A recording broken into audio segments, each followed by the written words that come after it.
नमस्कार दोस्तों, कैसे हैं आप। आशा है कि आप सब अच्छे होंगे। आपका स्वागत है हमारे एग्ज़ाम एकेडमी में। चलिए बिना देरी किए शुरू करते हैं। और दोस्तों, अगर आपने अभी तक हमारे चैनल को लाइक, सब्सक्राइब और शेयर ना किया हो तो प्लीज़ करिए, क्योंकि आपको मिलने वाले हैं पर्यावरण के कुछ 20 महत्वपूर्ण क्वेश्चन जो कि आपको हर प्रतियोगी परीक्षाओं में मदद करेंगे। चलिए आज का हमारा पहला क्वेश्चन है, निम्नलिखित में से कौन से जीव मनुष्य के घर में रहते हैं। ऑप्शन नंबर ए मकड़ी, ऑप्शन नंबर बी छिपकली, ऑप्शन नंबर सी चूहा, ऑप्शन नंबर डी सभी। मतलब ए छिपकली, बी मकड़ी, सी चूहा, डी सभी। इनमें से कौन से हैं जो कि हमारे घरों में रहते हैं। तो बिल्कुल इनमें से सभी, छिपकली, मकड़ी, चूहा, ये सारे ही हमारे घरों में रहते हैं। अगला क्वेश्चन हमारा आज का है, निम्नलिखित में से कौन उभयचर है। उभयचर, उभयचर का मतलब जो पानी में भी रहता है और पानी के बाहर भी रहता है, जल और थल दोनों में रहता है, उसको हम क्या कहते हैं, उभयचर कहते हैं। ऑप्शन नंबर ए हाथी, बी मगरमच्छ, सी दरिया घोड़ा, डी व्हेल। कौन सा ऐसा है जो कि उभयचर है। तो क्वेश्चन नंबर सेकंड का आंसर ऑप्शन नंबर बी मगरमच्छ इज द राइट आंसर। मगरमच्छ एक उभयचर जीव है।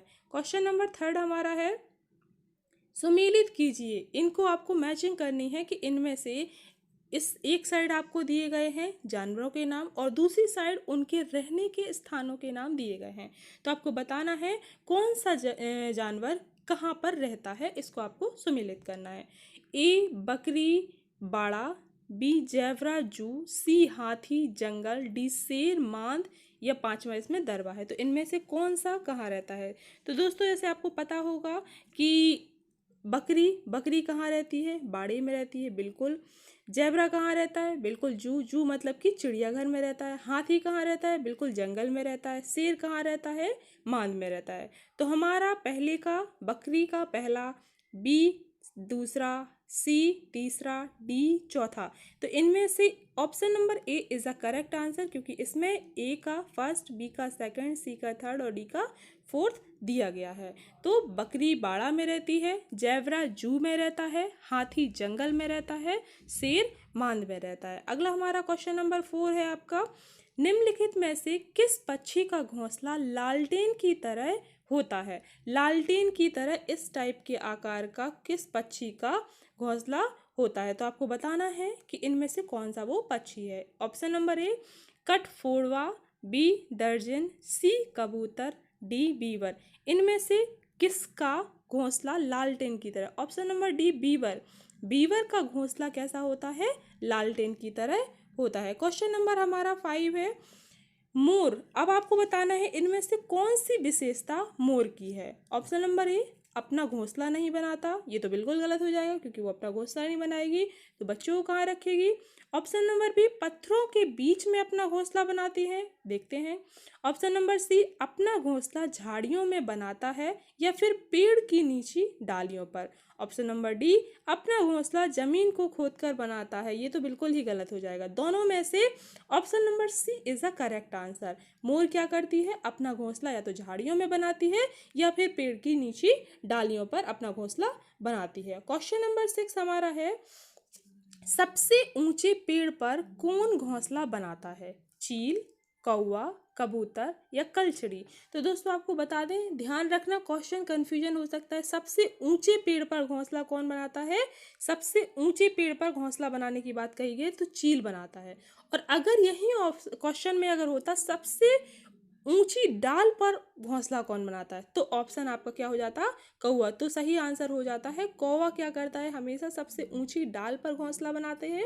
और चील जो होती है सबसे ऊंचे पेड़ पर अपना क्या करती है, घोंसला बनाती है। क्वेश्चन नंबर 7 है हमारा, लगभग सभी पक्षी अंडे देने के लिए घोंसले बनाते हैं। बिल्कुल सही बात है, अंडों में से बच्चे निकल आते हैं तब भी घोंसला छोड़ देते हैं, परंतु निम्न में से कौन सा एक पक्षी अपने घोंसले को साल दर साल उपयोग करता है। मतलब कि काफ़ी सालों तक ये क्या करता है, अपने घोंसले को उपयोग करता है। बिल्कुल इसके पहले जैसे आपने पढ़ा, ऑप्शन नंबर ए चील, बी कबूतर, सी मोर और डी सभी। तो इनमें से option number A is the correct answer. चील एक ऐसा पक्षी है जो घोंसला बनाती है और उसको कई सालों तक उपयोग में लाती है। और आपने अभी पीछे ही देखा है, चील सबसे ऊंचे पेड़ पर घोंसला बनाते हैं और कौवा सबसे ऊंची डाल पर घोंसला बनाती है और मोर सबसे नीची डाल पर घोंसला बनाते हैं। क्वेश्चन नंबर 8 है, निम्नलिखित पक्षियों में से सबसे बड़ा घोंसला किसका होता है। अब यहाँ बात की गई है सबसे बड़ा घोंसला किस पक्षी का होता है। ए फाख्ता, बी चील, सी कौवा, डी बसंत गौरी। तो इनमें से किसका सबसे बड़ा, तो जो सबसे ऊंची डाल पे बनाएगा उसी का सबसे बड़ा घोंसला होगा। सबसे ऊंचे पेड़ पर बनाएगा उसी का सबसे बड़ा घोंसला होगा। क्वेश्चन नंबर 9 की तरफ बढ़ते हैं। हमारा क्वेश्चन नंबर 9 है, निम्नलिखित में से घर के निर्माण को कौन सा कारक प्रभावित नहीं करता है। भौगोलिक स्थिति ऑप्शन नंबर ए, बी जलवायु, सी निर्माणकारी चीज़ों की उपलब्धता, डी सभी प्रभावित करते हैं। बिल्कुल इसका आंसर तो आप लोगों ने दे ही दिया होगा, डी सभी प्रभावित करते हैं, क्योंकि घर निर्माण के लिए भौगोलिक स्थिति भी अच्छी है, जलवायु भी जरूरी है, निर्माणकारी चीज़ों की उपलब्धता भी जरूरी है, इसलिए ये सभी क्या करते हैं, घर को निर्माण में प्रभावित करते हैं। क्वेश्चन नंबर 10, मिट्टी के घर प्रायः कहाँ पाए जाते हैं। ऑप्शन नंबर ए गाँव में जहाँ ज़्यादा गर्मी होती है, सी दोनों जगह, डी इनमें से कोई नहीं। तो मिट्टी के घर दोनों जगह पाए जाते हैं, आपके गांव में भी पाए जाते हैं और जहाँ ज़्यादा गर्मी होती है वहाँ भी क्या होता है, मिट्टी के घर पाए जाते हैं। क्वेश्चन नंबर हमारा 11 है, बांस और लकड़ी के घर कहाँ बनाए जाते हैं।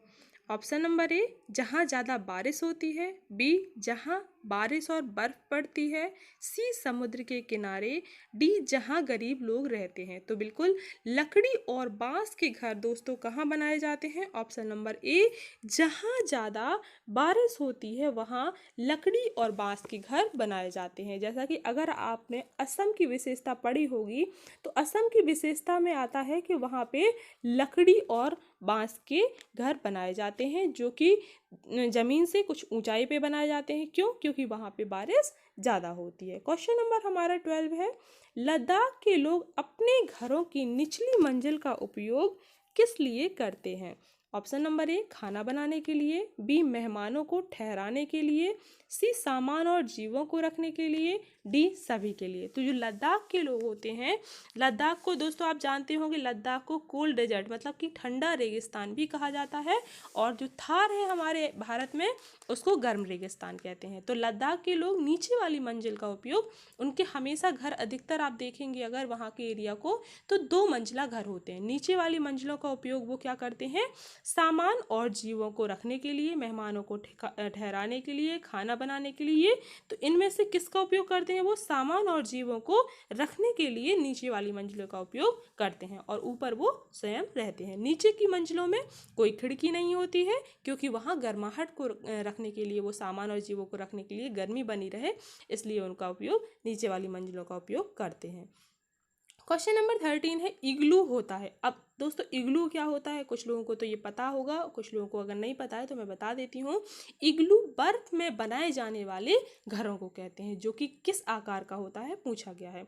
ऑप्शन नंबर ए वर्गाकार, बी आयताकार, सी गुंबद के आकार का, डी किसी भी प्रकार का। तो डी किसी भी प्रकार का बिल्कुल गलत हो जाएगा। ऐसे अगर किसी भी प्रकार का बनाएंगे तो फिर नाम ही क्यों अनोखा होगा, अलग होगा। तो ऑप्शन नंबर सी गुंबद के आकार का इज द करेक्ट आंसर। जो इग्लू के घर होते हैं, बर्फ में बनाए जाते हैं, वो गुंबद के आकार के होते हैं, और इनका जो गेट होता है वो कैसा होता है, छोटा होता है, ताकि वहाँ से ठंडी हवा ना जा पाए। और उनकी जो दीवारें होती हैं वो दोहरी होती हैं, ताकि बीच में वायु भर के वो अंदर के वातावरण को गर्म बनाए रखें। चलिए बढ़ते हैं अगले क्वेश्चन की तरफ। हमारा अगला 14 क्वेश्चन है, कश्मीर में पाई जाने वाली नक्काशी रहित हाउस बोट कहलाती है। तो दोस्तों कश्मीर में पाई जाने वाली नक्काशी रहित हाउस बोट को क्या कहते हैं। ए शिकारा, बी डोंगा, सी रेबो, डी इग्लू। इग्लू तो होगा ही नहीं, अभी अभी आपने पढ़ा है कि बर्फ में बनने वाले घर होते हैं। और option number C Rebo is the correct answer, क्योंकि कश्मीर में नक्काशी रहित हाउस बोट जो पाई जाती है सॉरी नक्काशी रहित जो हाउस बोट पाई जाती है उसको डोंगा कहते हैं, रेवो नहीं कहते हैं। रेवो तो दूसरी चीज़ हो गई है। रेवो तो एक जनजाति के बनाई जाने वाली घरों को कहते हैं, जनजाति के लिए कहते हैं। तो कश्मीर में पाई जाने वाली जो नक्काशी रहित हाउस बोट होती है उसको हम क्या कहते हैं, डोंगा कहते हैं। क्वेश्चन नंबर 15 की तरफ बढ़ते हैं हम। पर्वतारोही 2 तह वाली प्लास्टिक शीट से अपना टेंट बनाते हैं ताकि, तो ऑप्शन नंबर ए, उन्हें कोई देख ना ले, बी, वे भूस्खलन से बच